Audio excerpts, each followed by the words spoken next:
Welcome students. आज हम एक टॉपिक पढ़ने जा रहे हैं जो कि एम्बेडेड सिस्टम का है। उसका टॉपिक का नाम है सीमाफोर। ठीक है, सीमाफोर या सीमाफोर्स ये क्या है? ये एक टेक्नोलॉजी है। इस टेक्नोलॉजी के अंदर या इस टेक्निक के अंदर हम प्रोसेसर जो होता है, जिसका हम प्रोसेसेस यूज़ करते हैं, उसका यूटिलाइजेशन को सही तरीके से सिंक्रोनाइजेशन कराते हैं।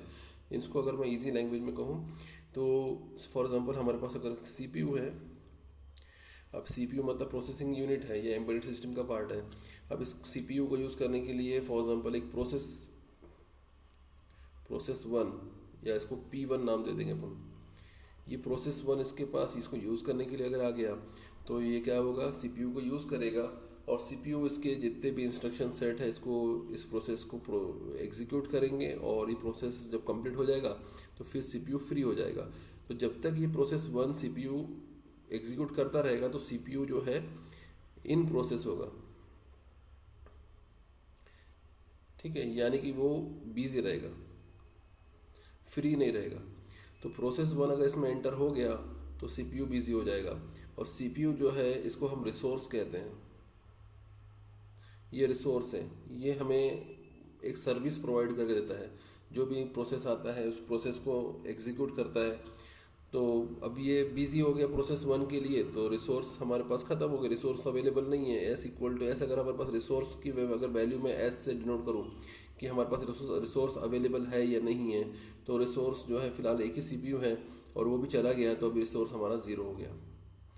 ठीक है, जैसे ही फिर वो प्रोसेस सीपीयू जो है पूरा कंप्लीट कर लेगा, ठीक है, प्रोसेस ख़त्म हो गया तो उसके बाद फिर सीपीयू फ्री हो जाएगा। फ्री हो गया तो हम फिर से कह सकते हैं कि अब रिसोर्स आ गया, तो उस टाइम पे रिसोर्स आ गया तो इसकी वैल्यू बढ़ जाएगी, जीरो से बढ़ के वन हो जाएगी। इसके वन आ गया मतलब हमारे पास अभी वन रिसोर्स अवेलेबल है, यानी एक सीपीयू अवेलेबल है जो कि प्रोसेस को एग्जीक्यूट कर सकता है। अभी अगर वन है तो फिर अगर कोई प्रोसेस आ गया नया, तो प्रोसेस आ गया तो फिर एस की वैल्यू वन देख के वो एंटर के सीपीयू का यूज़ कर सकता है। जैसे नया प्रोसेस कोई आया और उसको अगर ज़ीरो दिख रहा है तो उसका मतलब ये है कि वो सीपीयू किसी ना किसी प्रोसेस में बिजी है।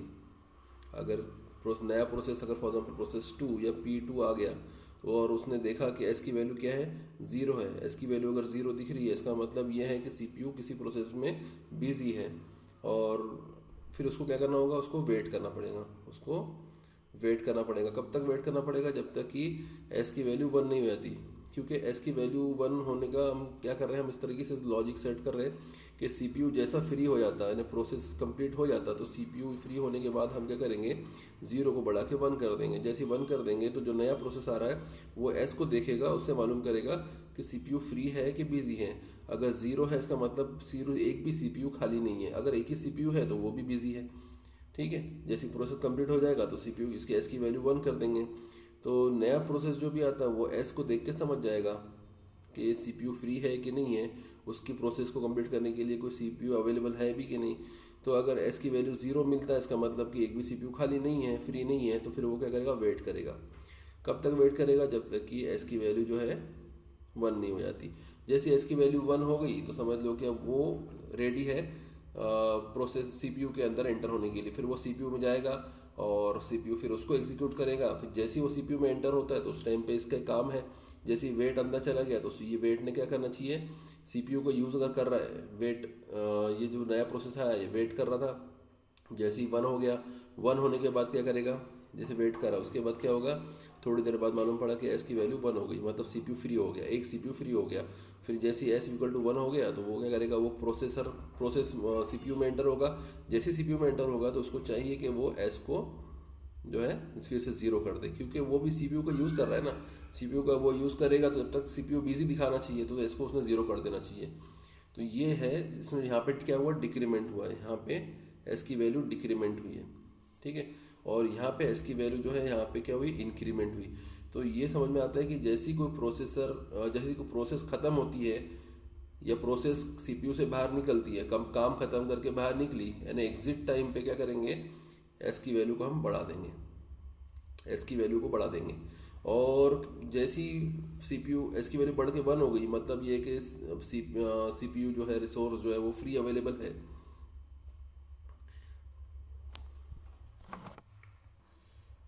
ठीक है। एस की वैल्यू जो है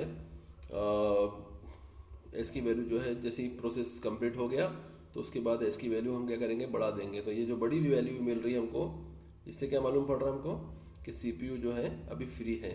तो फिर नया जो प्रोसेस आएगा वो क्या करेगा, नया प्रोसेस आएगा जैसे ही वो सीपीयू में एंटर होगा वो एस की वैल्यू को फिर जीरो कर देगा, फिर कम कर देगा।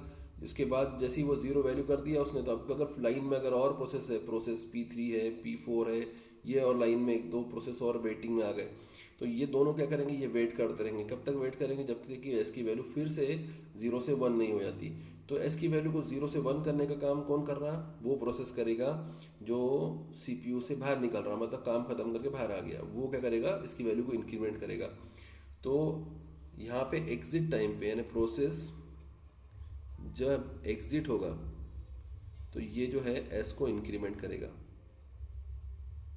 ठीक है, एस को इंक्रीमेंट करेगा, मतलब एस को जो है 0 से क्या करेगा, 1 करेगा। और जैसी प्रोसेस जो है एंटर होगा, प्रोसेस जो है एंटर होगा, तो एंटर होने के टाइम क्या करेगा, वो एस को डिक्रीमेंट करेगा। एस को डिक्रीमेंट करके जो है 1 से फिर 0 कर देगा, एस को 1 से 0 कर देगा।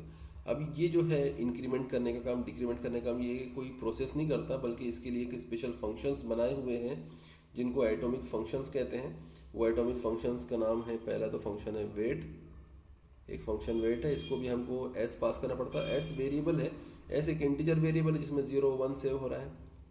ठीक है, एस एक इंटीजर वेरिएबल है, उसमें 0 और 1 सेव हो रहा है।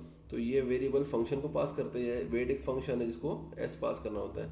उस तरह दूसरा एक फंक्शन है हमारे पास सिग्नल, इसको भी एस पास करना पड़ता है। तो वेट फंक्शन जो है ये वो प्रोसेस इस्तेमाल करता है, यूज़ करता है जो एंटर हो रहा है, जो जैसे ही एंटर होगा, यानी एंट्री पॉइंट पे इस्तेमाल होता है। इसको मैं लिख दूँ यहाँ पे एंट्री पॉइंट पे, और ये एग्जिट पॉइंट पे।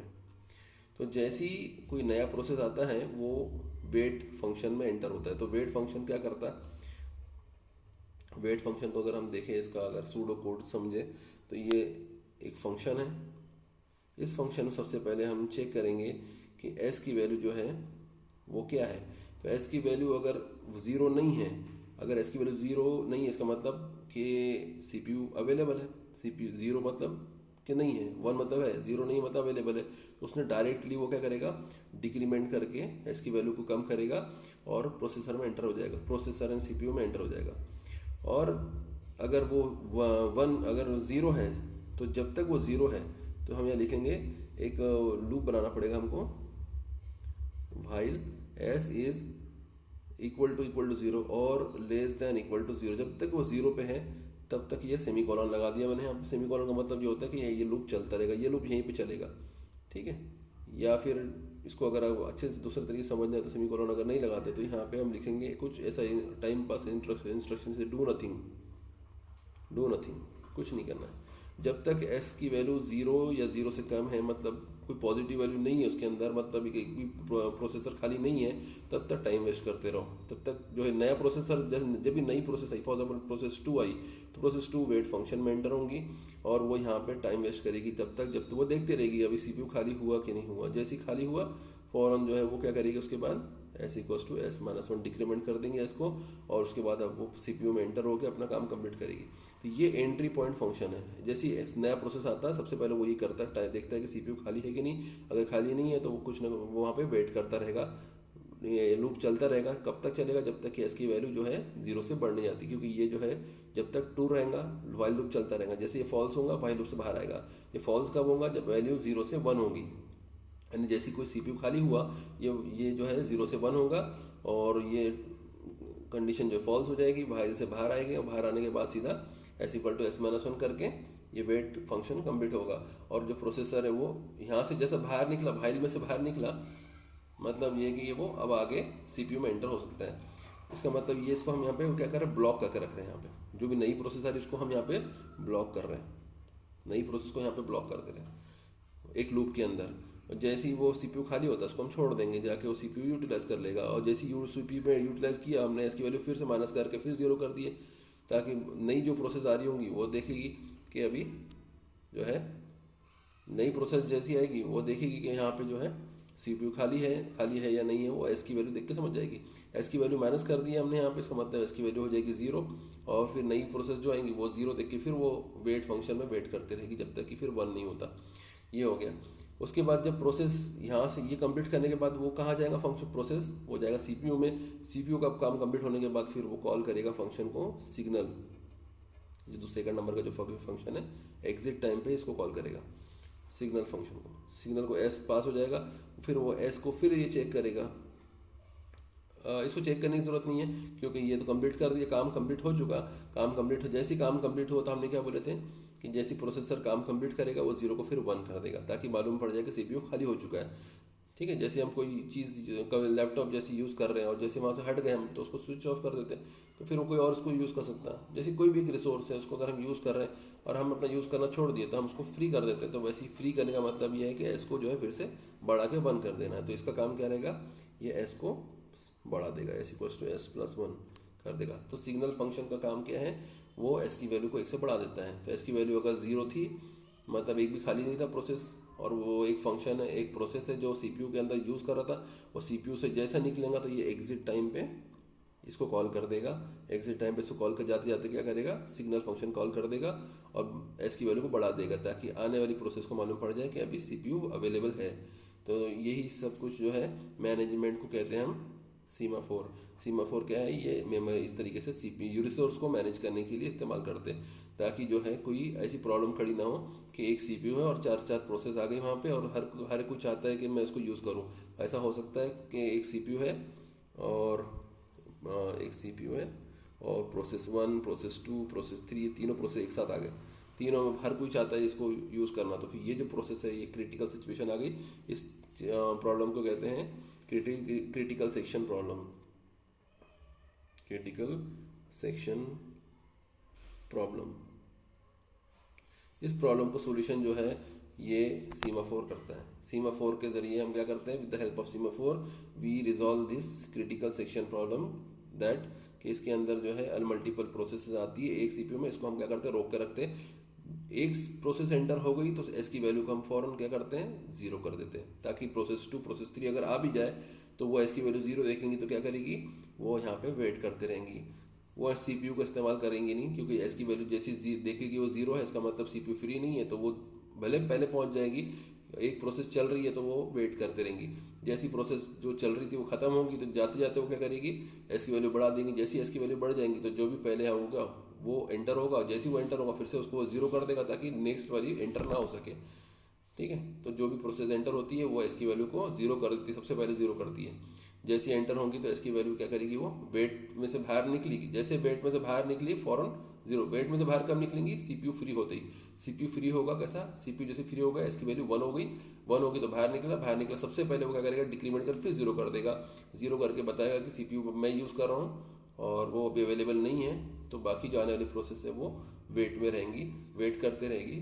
तो जैसे ही P2 अगर एंटर हुआ था तो उसने माइनस करके S की वैल्यू 0 कर दिया, और P3 अभी भी वेट कर रहा है। फिर P2 जैसे ही वो कंप्लीट करेगा जाते जाते वो S की वैल्यू बढ़ा देगा। S की वैल्यू बढ़ गई तो उसका मतलब CPU अवेलेबल है, P3 एंटर होगा, उसको फिर यूज़ करेगा।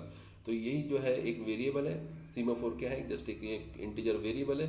इस वेरिएबल की वैल्यू 0 और 1 करते हैं हम with the help of wait and signal functions. Wait function जो है इसके अंदर एक टाइम पास करने का एक फंक्शन बना हुआ है, जिसमें हम चेक करते रहते हैं इसकी वैल्यू जो है 0 या उससे कम है तो यहाँ पे टाइम पास करो। टाइम पास मतलब है कि जब भी नई प्रोसेस आ रही उसको एक वेटिंग रूम में हम अटका देते, ब्लॉक करके रखते हैं। वेटिंग रूम है ये, उसको वेटिंग रूम में वेट करवाते हैं। जैसे CPU फ्री हो गया, वेटिंग रूम से बाहर आके वो इसको फिर 0 कर देता, ये बताने के लिए कि अभी मैं यूज़ कर रहा हूँ, कोई और नहीं करेगा, और फिर वो यूज़ करता है। जब जाते जाते फिर जब उसका काम कंप्लीट हो गया, जाते जाते वो फिर से इसको 1 कर देता है, और ताकि नेक्स्ट आने वाली प्रोसेस जो उसको यूज़ कर सकें।